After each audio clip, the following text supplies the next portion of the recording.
সামাজিক যোগাযোগ মাধ্যমে বাংলাদেশ ভারত সীমান্ত বিশেষ করে রংপুর অঞ্চল নিয়ে সাম্প্রতিক সময়ে গুজব ও বিভ্রান্তিকর তথ্য ছড়িয়ে পড়েছে। এর মধ্যে ভারত রংপুর দখল করবে বা আসামের দখলে রংপুর যাচ্ছে, এ ধরনের কন্টেন্টগুলো চোখে পড়ছে। এই অপপ্রচারের বিরুদ্ধে নীরব না থেকে জবাব দেওয়াটাও এখন সময়ের দাবি। বিস্তারিত আফসানা নীলা রিপোর্টে। Lily whip shea mystic glowing body wash, secret to ultimate glow. এই মুহূর্তে রংপুর ডিভিশনকে দখল করে ভারতের সঙ্গে জুড়ে নেওয়া। সামাজিক যোগাযোগ মাধ্যমের বরাতে হঠাৎ আলোচনায় এসেছে বাংলাদেশের রংপুর ভারত দখল করবে এমন তথ্য। একই সাথে সম্প্রতি গাইবান্ধার পলাশবাড়িতে মন্দির স্থাপন ও সংখ্যালঘুদের অবস্থান নিয়ে বাংলাদেশ বিরোধী অপপ্রচার চালানো হচ্ছে সামাজিক যোগাযোগ মাধ্যমে।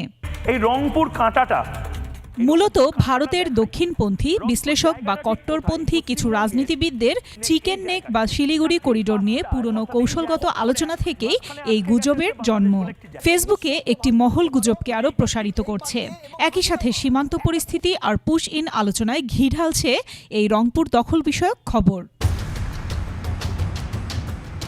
কিন্তু কেন একটি মহলের এই স্বার্থান্বেষী আচরণ? উল্লেখযোগ্যভাবে নয়াদিল্লির সেন্টার ফর পলিসি রিসার্চের সিনিয়র ফেলো ভারত কার্নাট, ভারতীয় কূটনৈতিক জয়দীপ মজুমদার ও সাংবাদিক আর জগন্নাথন এ বিষয়গুলো নিয়ে মন্তব্য করেন। তারা জানান, বাংলাদেশের রংপুর অঞ্চলকে দখল করে ভারতীয় শিলিগুড়ি চিকেন নেককে অন্তত 150 কিলোমিটার চওড়া করতে সুবিশাল পরিকল্পনা নিয়ে এগুচ্ছে দিল্লি। তাদের লেখার সূত্র ধরেই জল্পনার শুরু। এমনটিও বলা হচ্ছে, বাংলাদেশ রাজি না হলে প্রয়োজনে সামরিক অভিযান চালিয়ে রংপুর অঞ্চল দখল করতে হবে। এদিকে শিলিগুড়ি চিকেন নেকে ইতিমধ্যে সামরিক স্থাপনা ও ভূগর্ভস্থ রেলপথ নির্মাণের কাজ শুরু করেছে ভারত।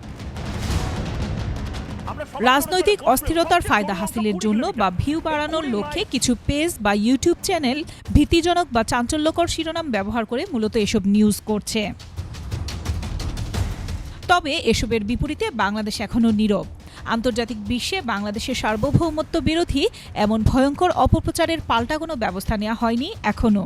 কার্যত শেখ হাসিনার পতনের পর থেকে ভারত অব্যাহতভাবে বাংলাদেশের বিরুদ্ধে এ ধরনের অপপ্রচার চালিয়ে আসছে। শুধু তাই নয়, পরিকল্পনার অংশ হিসেবে সীমান্তে পুশিন, সামরিক স্থাপনা নির্মাণ, বাংলাদেশে অস্থিতিশীল পরিবেশ তৈরিও দৃশ্যমান রয়েছে। তাই প্রশ্ন জাগে, ভারত রংপুর দখল করবে, এটি সত্যিই গুজব না অশনি সংকেত?